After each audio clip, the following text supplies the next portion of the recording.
हरे कृष्णा। भगवत गीता अध्याय 7वां श्लोक क्रमांक 28, 29 और 30 आखिरी के 3 श्लोक है अध्याय क्रमांक 7 के।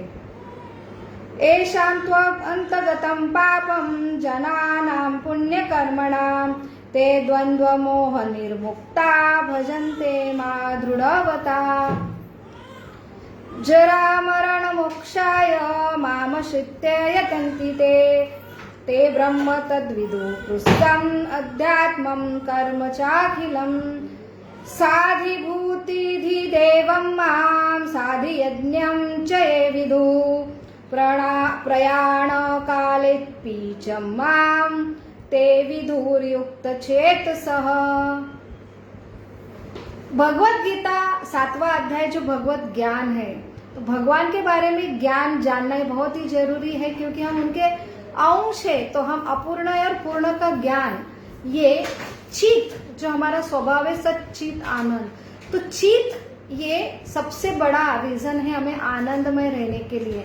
और वही चित में कौन हो, मेरा पूर्ण क्या है, और उसके बारे में सही जानकारी होंगे तभी हम आनंदी होंगे। तब यहाँ भगवत गीता के 7वें अध्याय में भगवान पूरी जानकारी दे रहे हैं हमारी पूर्ण की। जो भगवान का जो ज्ञान है वो हमारी इंफॉर्मेशन है। हमें लगता है कि भगवान कोई अलग है, व्यक्ति है या सिर्फ शक्ति है, हम अलग है, तो सिर्फ ये श्रद्धा की बात है। लेकिन यहाँ पे भगवत ज्ञान 7वें अध्याय में ये हमें भगवान खुद बता रहे हैं कि हमारा और उनका संबंध क्या है। तो हम उनके बगैर हम अपूर्ण हैं, तो हमें पूर्ण आनंदमय होने के लिए हमें पूरी इंफॉर्मेशन जो हमारे पूर्ण की होना चाहिए, जो भगवान यहाँ पे समझा रहे हैं। शुरू में जो बताया कि मैं ही ये सृष्टि रचयिता हूँ, सृष्टि में जो जड़ है, जो वस्तुएं जड़ है, और जो चेतन वस्तु है जिसमें जान प्राण है, वो सब मेरे से उद्भव होती है, सब मेरे से उत्पन्न होती हो, और उत्पन्न के साथ उनका मेंटेनेंस जो है वो भी भगवान द्वारा ही होता है। सारे जीव प्राण ये मेरे से ही आते हैं, और ये अपूर्ण है और ये मेरे ऊपर निर्भर है। इसलिए वो शक्ति, मेरे अलग अलग शक्तियां जो कार्यरत होती है, क्योंकि जीवात्मा का स्वभाव है कार्यशील होना, तो कार्यशील होने के लिए उनको शक्ति लगती है। वो शक्ति भी मैं ही प्रदान करता हूँ उनके चॉइस अनुसार। उन्हें अलग रहना है मुझसे, तो मैं बहिरंगा शक्ति के अंतर्गत ये सृष्टि में ये उनको डालता हूँ, और ये बहिरंगा शक्ति द्वारा यहाँ पे वो चलायमान होते। त्रिगुणात्मक शक्ति सत रज और जो सत्व गुण, रजोगुण, तमस, ये गुण भी, ये शक्तियां अलग अलग बहिरंगा, वो भी मेरे से उद्भव होती है ऐसी जीवात्मा को कार्यरत होने के लिए। और जो अंतरंगा शक्ति जो मेरे साथ रहना चाहते हैं, तो वो अंतरंगा शक्ति द्वारा कार्यरत होते हैं। तो यहाँ पे भगवान पूरी ये भौतिक जगत कि जीवात्मा अनुसार, और वे देव देवता की भी निर्मित करते, क्योंकि ये जीव जो अलग रहना चाहते हैं वो अलग अलग कामना करते हैं, और कामना पूर्ति के लिए अलग अलग देव देवता और ये सारी व्यवस्था भगवान ही करते हैं। तो यहाँ पे भगवान बोल रहे हैं कि ऐसे बहिरंगा शक्ति द्वारा, अलग रहने की शक्ति द्वारा जो आच्छादित होते हैं, ऐसे हमारे ये भौतिक जगत के जीव मुझे समझ पाना बहुत मुश्किल है।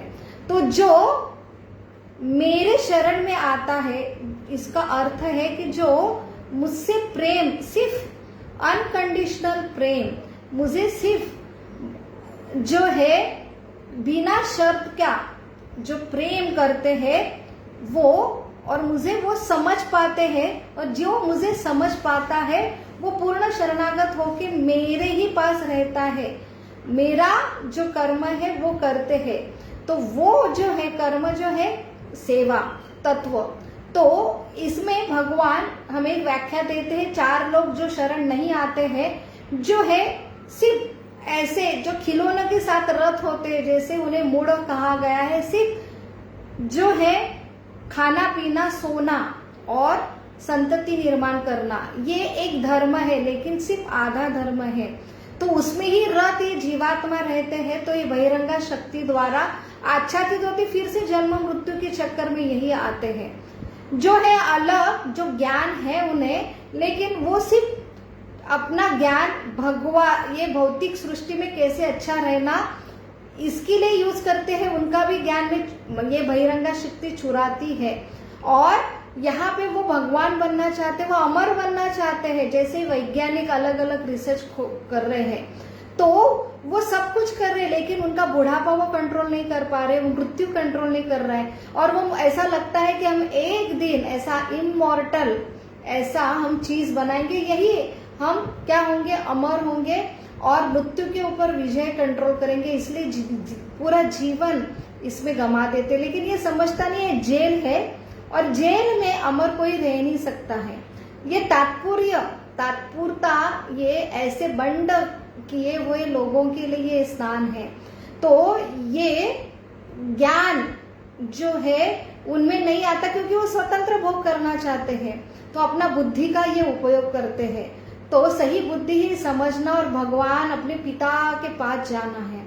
तो ये बुद्धि जो गलत कर्म में फंसे हैं, ऐसे जो नराधम व्यक्ति भी नहीं समझ सकते, और जो वेद वितारत है, अलग अलग वेदों का अध्ययन करने में लगा है, पूजा पाठ में लगे हैं, वो भी जैसे रावण का उदाहरण आता है, वो भी पूजा शिव जी की उपासना करता है, लेकिन वो किसके लिए करता है, मैं कुछ बड़ा ईश्वर बनना चाहता हूँ। तो ऐसे आसुरी वृत्ति के लोग जो भगवान को ही उनका अस्तित्व मिटा के मैं हूँ भगवान हो, तो इसके शोषण के लिए उपासना करते, उसके लिए भी भगवान जो है आश्रयित, जो आच्छादित रहते, वो भी भगवान को नहीं समझ पाते हैं।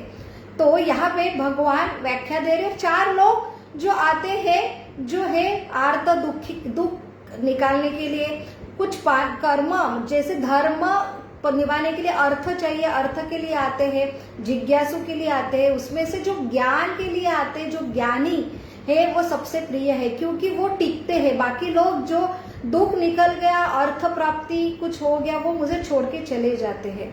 तो उसमें भी जो देव देवता की उपासना वाले लोग जो है, सिर्फ कुछ फल चाहिए इसलिए देव देवता की उपासना करते, उन्हें अल्पज्ञ कहा गया, क्योंकि उनकी श्रद्धा भी मैं निर्माण करता हूँ और उनको फल भी मैं ही देता हूँ, लेकिन देव देवता द्वारा उनको अल्पज्ञ अल्प बुद्धि वाले बताया, जो ब्रह्मा जो कहते हैं कि बहुत अध्यात्म करके भगवान ये परम सत्य है, लेकिन उनका निराकार स्वरूप है, ब्रह्म है भगवान।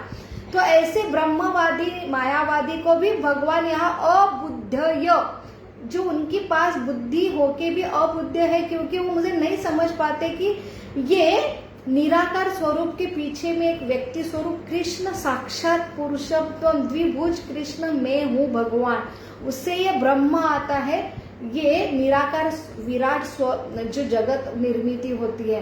तो ऐसे लोगों के लिए भी मैं क्या रहता हूँ, एक बादल के जैसा रहता हूँ, आच्छादित होता है मेरे योग माया द्वारा। तो सिर्फ भगवान कृष्ण ही भगवान ही समझने के लिए सिर्फ मेरे प्रेम भक्ति में रत रहते, ऐसे लोग परमानेंट मेरे पास आते, वो समझ पाते और मेरा आश्रय लेते और परमानेंट रहते हैं, ऐसे लोग सबसे प्रिय है। तो वही भगवान यहाँ समझा रहे कि जनानाम पुण्यनाम, तो जननाम बहुत बहुत जन्म के पुण्य के बाद और उनके पाप पूरे नष्ट होते हैं, तब उनको ये भगवान जो कृष्ण ही भगवान है ये समझना, भगवान पिता के सब गुण समझना, और उसके बाद वो शरणागत होते हैं। तो ये कब होता है, तो पाप और पुण्य की भाषा में यही समझते हैं कि हम गलत कर्म करें पाप, अच्छी किसकी मदद करें तो पुण्य, तो इसके भरोसे सिर्फ हम स्वर्ग में जाते हैं या नरक में जाते। लेकिन ये पुण्य और पाप का जो वर्णन यहाँ पे आया है, तो पुण्य जो है भगवान की सेवा के लिए जो है निस्वार्थ कर्म, कि ये भगवान का अंश है और ये भगवान मुझसे शक्ति दे रहे और मैं सिर्फ निमित्त मात्र इसकी मदद कर रहा हूँ, ये भगवान का रिप्रेजेंटेटिव होके ये है सेवा, ये पुण्य है। तो ये पुण्य जिनके पास बहुत होता है, ये पाप कि मैं सब दे रहा हूँ, ये जब पूरा क्षीण होता है और कोई गलत काम नहीं होता है, तो ऐसा कब संभव होता है, जब व्यक्ति भक्त के संग में आता है। शुद्ध भक्त के संग से ही ये पुण्य जमा होते हैं। जैसे नारद मुनि बचपन में उन्होंने उनकी माता जो है साधुओं की सेवा करती थी और साधु के साथ ही छोटा बालक उनके साथ संग करता था, उनका उत्तिष्ठ खाता था। उनके संग में साधु इकट्ठा आते तो सिर्फ भगवान की चर्चा करते हैं और उनका सुन सुन के ये पुण्य जमा होते हैं। तो पुण्य का अर्थ है भगवान के बारे में सुनना, ये जो है भगवान की सेवा करना, साधुओं की सेवा करना, ये निस्वार्थ भाव से सेवा करना, ये पुण्य जमा होते हैं और पाप पूरा नष्ट होता है। तब वो व्यक्ति मुझे समझ लेता है कि मैं कौन हूँ, मैं कृष्ण हूँ, मैं भगवान हूँ, मैं पिता हूँ, और वो ऐसा मेरे सारे गुण समझ के मुझे शरण आता है। तो यहाँ पे भगवान स्पष्ट रूप से जो बता रहे हैं कि कैसे लोग मेरे तक पहुंच सकते हैं, और ये समझ पाना सिर्फ ये मेरे पास जो है कि मैं ही जीव से, जैसा जीव का हृदय है, उनकी काम इच्छा है, और वो हृदय जो भगवान चैत्य गुरु के हृदय में बैठते हैं, तो हर जीवों का भाव दे के मैं ही प्रकट होता हूँ जीवों द्वारा। तो ये भगवान यहाँ हमें आखिरी 3 श्लोक में यही समझा रहे हैं, जो पूरा भगवत गीता का 7वां अध्याय का ये सार भगवान हमें बता रहे हैं कि कैसे ये बहुत जन्म जन्म के पुण्य के बाद और पाप जब पूरे क्षीण होते हैं, तब व्यक्ति मुझे समझ पाता है और मुझे मेरी शरण ग्रहण करता है। और वही आखिरी तक जो है मरण का जो समय है, तो यही व्यक्ति समझ पाता है कि मैं अजन्मा हूँ, और यही व्यक्ति अपना जो मृत्यु के शरीर जब बदलता है, मृत्यु के समय मुझे जान पाता है और मेरा ही स्मरण करके मेरे पास आता है। तो इन्हें बहुत आसान होता है। लेकिन जो लोग सिर्फ मुझे ब्रह्म के रूप में जानते हैं, देव देवता की उपासना करते हैं, वो देव देवता के लोग जाते हैं। जो ब्रह्म निराकार की उपासना करते हैं, वो ब्रह्म ज्योति में विलीन होते हैं। तो और जो नराधम है, वो तो मुझे समझ नहीं पाते, फिर पाप कर्म के लिए वो नरक में जाते हैं। तो ऐसे अलग अलग जिनका मनोभाव जो रहता है, उनकी पूजा करते हैं और उनका गणतव्य वो होता है। और जो मेरे भक्त है, वो मृत्यु के टाइम मुझे स्मरण बहुत आसानी से करते हैं और वो मेरे पास आते हैं। यही एक भगवत गीता का सार यहाँ पे भगवत ज्ञान 7वें अध्याय में भगवान हमें समझा रहे हैं। हरे कृष्णा कृष्ण कृष्ण हरे हरे, हरे राम राम राम हरे हरे। बहुत बहुत धन्यवाद। हमारा 7वां अध्याय समाप्त होके हम कल से 8वां अध्याय प्रारंभ करेंगे, जो है भगवत प्राप्ति। हरि बोल।